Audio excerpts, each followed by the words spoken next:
अवधूत चिंतन श्री गुरुदेव दत्त. श्री स्वामी समर्थ. सर्वांना पियुष वर्ल्ड या चॅनलवर तुमचं मनापासून स्वागत आहे. आजचा दिवस तुम्हाला सर्वांना आनंदी, सुखमय आणि भरभराटीचा जावो ही स्वामी चरणी प्रार्थना करते आणि आजच्या व्हिडिओला सुरुवात करते. आजच्या व्हिडिओमध्ये आपण खूप महत्त्वाची आणि सुंदर माहिती बघणार आहोत. बघा, आपण सगळेजण खूप नशीबवान आणि खूप भाग्यवान आहोत की आपल्याला श्री स्वामी समर्थ महाराजांची सेवा आणि दत्त महाराजांची सेवा करायला मिळाली. आपण सर्व खूप नशीबवान आहोत की आपण स्वामी महाराजांचे शिष्य आहोत आणि स्वामी महाराज आपले गुरु आहेत. अशा या गुरूंची सेवा करायची संधी खूपच जवळ आलेली आहे. चला तर मग बघूया की येत्या 21 जुलै 2024 वार रविवार या दिवसापर्यंत आपण श्री स्वामी सेवे काय सेवा करू शकतो. मी तुम्हाला 2-3 अशा काही सेवा सांगणार आहे की ते तुम्ही करू शकता. नाही जर तुम्हाला करायला वेळ भेटला तर त्याच्यातून तुम्ही एक सेवा ही नक्कीच करू शकता. तुमच्या सर्वांकडे श्री स्वामी चरित्र सारामृताचं पुस्तक नक्कीच असेल. हे पुस्तक तुमच्याकडे असेल तर तुम्ही श्री स्वामी समर्थ सारामृताचे 21 पारायण करू शकता. हे पारायण तुम्ही 21 दिवस अखंड पारायण करू शकता. तुम्ही हे पारायण करताना श्री स्वामी समर्थ महाराजांपुढे आपली इच्छा मांडायची, त्यांना आपली सर्व इच्छा सांगायची, आपली दुःख सांगायचे आणि मग पारायणाला सुरुवात करायची. जसं महाराजांना सांगायचे की महाराज, माझी ही इच्छा आहे, माझं हे दुःख आहे, तुम्ही ह्या दुःखाचं निवारण करा. मी तुमचं श्री स्वामी चरित्र सारामृताचे 21 पारायण करते. आणि जर कोणाला ह्या 21 पारायण करणं शक्य नसेल, कोणाचा मासिक धर्म असेल किंवा कोणाचा काही प्रॉब्लेम असेल, तर तुम्ही ही सेवा 1 तारखेच्या आत म्हणजे 27-28 तारखेपासूनच ही सेवा चालू करा. म्हणजे तुमची 21व्या पारायणाची सांगता ही गुरुपौर्णिमेच्या दिवशी म्हणजे 21 जुलैला होईल. त्यांना वाचणं हा ग्रंथ शक्य नसेल अशा महिलांनी, ज्या महिला की नोकरी करतात, ज्या महिला व्यवसाय करतात, ज्या महिलांचे लहान मुलं आहे, अशा महिलांना जर हा ग्रंथ वाचणं शक्य नसेल अशा महिलांनी हा ग्रंथ फक्त कानाने ऐकला तरी त्याचं फळ स्वामी देतात.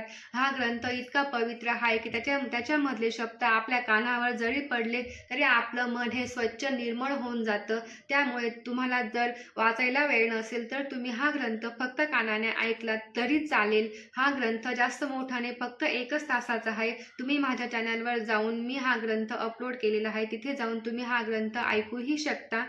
त्याच्याने पण तुम्हाला तुमच्या सर्व इच्छा पूर्ण होतील. त्यांची दुसरी सेवा म्हणजे स्वामींचे नामस्मरण. तुम्ही स्वामींचे नामस्मरण करा तरीही तुमच्या सर्व इच्छा पूर्ण होतील.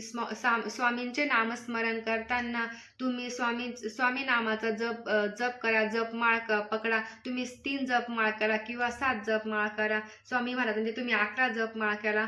तरी तुम्ही फक्त तुम्हाला जर काहीच सेवा करता नाही आली तरी तुम्ही रोज फक्त स्वामी महाराजांची 21 दिवस जपमाळ जरी केली तुम्ही तरी तुमच्या सर्व इच्छा पूर्ण होतील. स्वामी महाराज तुमच्या सर्व इच्छा पूर्ण करतील.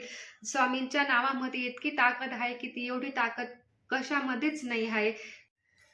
जर तुम्हाला रोज स्वामी चरित्र वाचणं शक्यच नसेल तर तुम्ही रोज स्वामींचं नामस्मरण घेऊ स्वामींचा तारक मंत्रही म्हणू शकता. खूप अवघड नाही आहे, फक्त 2 ते 3 मिनटं लागतात स्वामी तारक मंत्र म्हणण्यासाठी. तुम्ही जास्तीत जास्त 2-3 मिनटं तर सहज कोणीही काढू शकतं. 2-3 मिनटं तुम्ही स्वामींच्या माळ जपून आणि स्वामीचा तारक मंत्र जरी म्हटला तरी तुमची सेवा ही स्वामींना पावते.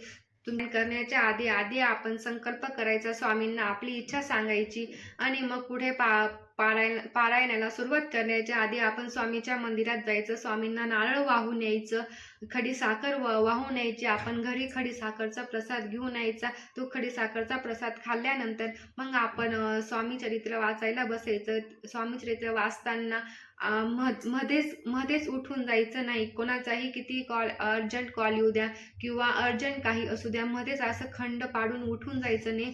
स्वामी चरित्र वाचायला फक्त 1च तास लागतो. ह्या 1 तासामध्ये आपण पटापट स्वामी चरित्र वाचून मगच आपले बाकीचे कामं करायची आहेत. काही जणांना जर स्वामी चरित्र सारामृताचं पठण नसेल करायचं, काहींकडे खूपच वेळ असेल, अशा व्यक्तींनी गुरुपौर्णिमेपर्यंत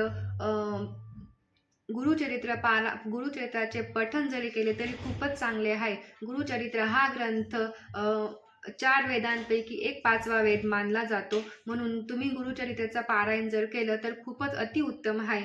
कारण तुम्ही गुरुचरित्राचं पारायण अशा दिवशी चालू करा की तुमच्या त्या